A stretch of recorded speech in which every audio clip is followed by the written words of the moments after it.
Original cane versus impostor cane, അതായത് മുഖംമൂടി ഇല്ലാത്ത കെയിൻ വേഴ്സസ് മുഖംമൂടി ധരിച്ച കെയിൻ. ഇങ്ങനെ ഒരു ഫ്യൂഡ് നടന്നതായിട്ട് നിങ്ങൾക്ക് ഓർമ്മയില്ലേ? ഈ ഒരു ഫ്യൂഡിന്റെ കഥ എന്താണെന്ന് നിങ്ങൾക്ക് അറിയാമോ? വളരെ കുറച്ച് നാളുകൾ മാത്രം നീണ്ടു നിന്നിട്ടുണ്ടായിരുന്ന ഒരു ഫ്യൂഡ് തന്നെയായിരുന്നു ഇത്. അപ്പോൾ നമുക്ക് ഇന്നത്തെ സാറ്റർഡേ നൈറ്റ് സ്റ്റോറിയിൽ കെയിൻ വേഴ്സസ് കെയിൻ, രണ്ട് കെയിനുകൾ തമ്മിലുള്ള ആ ഒരു മത്സരത്തിന്റെ കഥ നോക്കാം. Welcome to Saturday night story. ഇനിയും ഇതുപോലെയുള്ള വീഡിയോകൾ വേണമെന്നുണ്ടെങ്കിൽ നിങ്ങൾ ദയവായി ഈ വീഡിയോ ലൈക്ക് ചെയ്യണമെന്ന് അഭ്യർത്ഥിക്കുന്നു.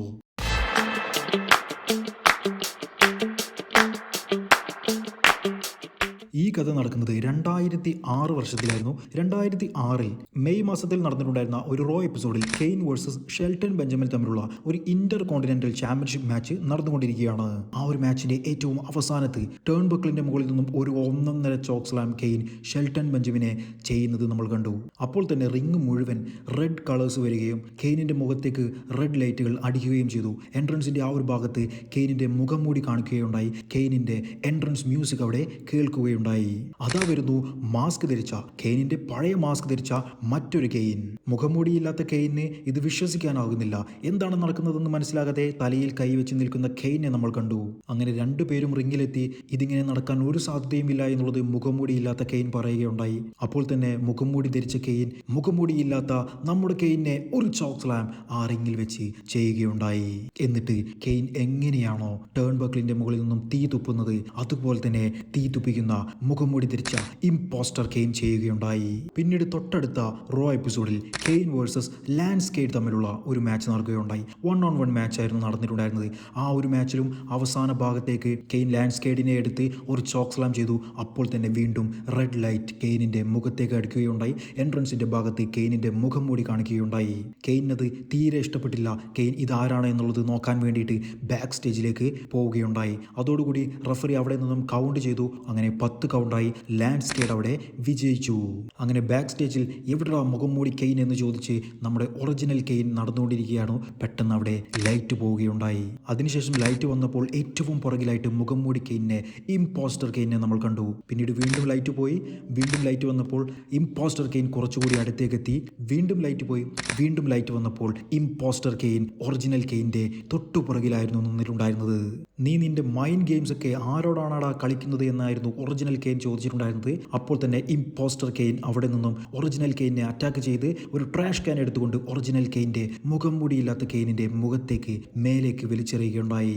പിന്നീട് അതിനുശേഷം നടന്നിട്ടുണ്ടായിരുന്ന റോ എപ്പിസോഡിൽ കെയിൻ വേഴ്സസ് റാൻഡി ഓർട്ടൺ തമ്മിലുണ്ടായിരുന്ന ഒരു മാച്ചായിരുന്നു നടന്നത്. അന്ന് റാൻഡി ഓർട്ടൺ ഏകദേശം വന്നിട്ടുണ്ടായിരുന്ന സമയമാണെന്ന് തോന്നുന്നു. കാരണം കെയിനെ പേടിച്ചുകൊണ്ടായിരുന്നു റാൻഡി ഓർട്ടൺ ആ ഒരു മാച്ചിൽ മുഴുവനായിട്ടും മത്സരിച്ചത്.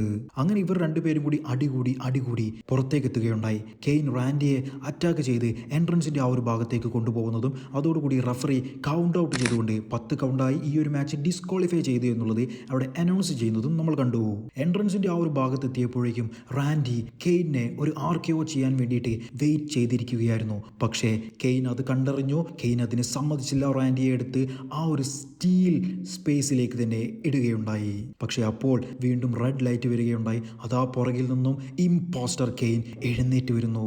ഇംപോസ്റ്റർ കെയിൻ വന്ന അപ്പോൾ തന്നെ റാൻഡി ഓർട്ടൺ മുട്ടിലിഴഞ്ഞ് ബാക്ക് സ്റ്റേജിലേക്ക് പോവുകയുണ്ടായി. ഇവർ രണ്ടുപേരും തമ്മിൽ എൻട്രൻസിന്റെ ആ ഒരു ഭാഗത്ത് വെച്ച് അങ്ങോട്ടും ഇങ്ങോട്ടും ഫൈറ്റ് ചെയ്യുന്നത് നമ്മൾ കണ്ടു.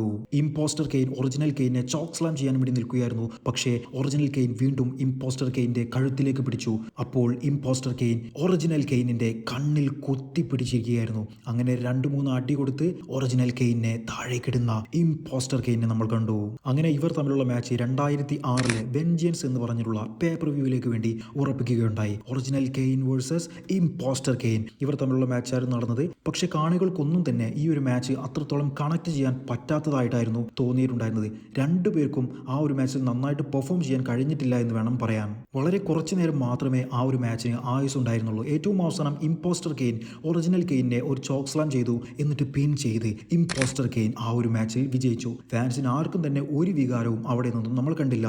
ഇംപോസ്റ്റർ കെയിൻ ആ ഒരു മാച്ചിൽ വിജയിച്ചെങ്കിലും തൊട്ടടുത്ത ദിവസം നടന്നിട്ടുണ്ടായിരുന്ന റോ എപ്പിസോഡിൽ വീണ്ടും കെയ്ൻ വേഴ്സസ് റാൻഡി തമ്മിലുള്ള ഒരു മാച്ച് നടക്കുകയുണ്ടായി. ആ ഒരു മാച്ചിനിടയ്ക്ക് കെയ്ൻ റാൻഡി ഓർട്ടോണെ ഒരു ചോക്ക് സ്ലാം ചെയ്യാൻ വേണ്ടി വെയിറ്റ് ചെയ്യുകയായിരുന്നു. അപ്പോഴാണ് വീണ്ടും റെഡ് ലൈറ്റ് അവിടെ കത്തിയിട്ടുണ്ടായിരുന്നത്. റെഡ് ലൈറ്റ് മാത്രമല്ല, ഇംപോസ്റ്റർ കെയ്ൻ അവിടേക്ക് നടന്നു വരികയും ചെയ്തു. ഇംപോസ്റ്റർ കെയ്ൻ വരുന്നത് കണ്ട ഉടനെ തന്നെ ഒറിജിനൽ കെയ്ൻ ഇംപോസ്റ്റർ കെയ്നെ എൻട്രൻസിന്റെ ആ ഒരു ഭാഗത്തിട്ട് ചവിട്ടി കൂട്ടുകയുണ്ടായി. എന്നിട്ട് വീണ്ടും റാൻഡിയെ അറ്റാക്ക് ചെയ്യാൻ വേണ്ടി നിൽക്കുകയായിരുന്നു. റാൻഡിയെ ഒരു ചോക്ക് സ്ലാം ചെയ്യാൻ വേണ്ടി നിൽക്കുന്ന സമയത്ത് ഇംപോസ്റ്റർ കെയ്ൻ മറ്റൊരു സൈഡിലൂടെ ഇന്റർഫിയർ ചെയ്തു. ഇംപോസ്റ്റർ കെയ്നെ അറ്റാക്ക് ചെയ്ത് തിരിഞ്ഞതും അതാ കിടക്കുന്നു RKO out of nowhere. Randy Orton അങ്ങനെ ഒരു RKO ചെയ്തുകൊണ്ട് ആ ഒരു മാച്ചിൽ കെയ്നെ തോൽപ്പിച്ചുകൊണ്ട് ഒറിജിനൽ കെയ്നെ തോൽപ്പിച്ചുകൊണ്ട് വിജയിക്കുകയുണ്ടായി. അപ്പോഴേക്കും റിംഗിലേക്ക് ഇംപോസ്റ്റർ കെയ്ൻ കയറി വന്നു. ഇംപോസ്റ്ററിനെ ഒറിജിനൽ വീണ്ടും അറ്റാക്ക് ചെയ്തു. ഒരു ചോക്ക് സ്ലാം കൂടി ചെയ്യുകയുണ്ടായി. ഒരു ചോക്ക് സ്ലാം കൊണ്ട് മതിയായില്ല, രണ്ടാമതൊരു ചോക്ക് സ്ലാം കൂടി ഒറിജിനൽ കെയ്ൻ ചെയ്തു. അതോടുകൂടി ഇംപോസ്റ്റർ കെയ്ൻ എൻട്രൻസ് ഏരിയയിലൂടെ ബാക്ക് സ്റ്റേജിലേക്ക് പോകാൻ വേണ്ടിയിട്ട് ഇഴഞ്ഞിഴഞ്ഞു പോവുകയായിരുന്നു. ഒറിജിനൽ കെയ്ൻ പിന്തുടർന്നു പോകുന്നതും നമ്മൾ കണ്ടു. എന്നിട്ട് എൻട്രൻസിന്റെ ആ ഒരു ഭാഗത്തുള്ള സ്റ്റീലിന്റെ മുകളിലേക്ക് ഇംപോസ്റ്റർ കെയ്നെ ചോക്ക് സ്ലാം ചെയ്യുന്ന ഒറിജിനൽ കെയ്നെ നമ്മൾ കണ്ടു. എന്നിട്ട് ഇംപോസ്റ്ററിനെ വലിച്ചിഴച്ച് ഒരു റൂമിന്റെ മുൻപിലേക്ക് കൊണ്ടുപോവുകയുണ്ടായി. എന്നിട്ട് ഇംപോസ്റ്ററിന്റെ മുഖത്തുള്ള മുഖംമൂടി വലിച്ചു പറിച്ച് ഇത് എൻ്റെ മുഖംമൂടിയാണ്, ഇത് ഉപയോഗിക്കാൻ നീ ആളല്ല എന്ന് പറഞ്ഞുകൊണ്ട് ഇംപോസ്റ്ററിനെ ആ ഒരു റൂമിന്റെ അകത്തേക്ക് വലിച്ചെറിയുന്ന ഒറിജിനൽ കെയ്നെ നമ്മൾ കാണുകയുണ്ടായി. അതോടുകൂടി ഇവരുടെ ഈ ഒരു സ്റ്റോറി അവിടെ അവസാനിക്കുകയായിരുന്നു. അടുത്ത ആഴ്ച ഇതുപോലെ ഒരു കിഡിലൻ സ്റ്റോറിയുമായിട്ട് ഞാൻ വരുന്നതാണ്. അതുവരേക്കും ബൈ ഗൈസ്.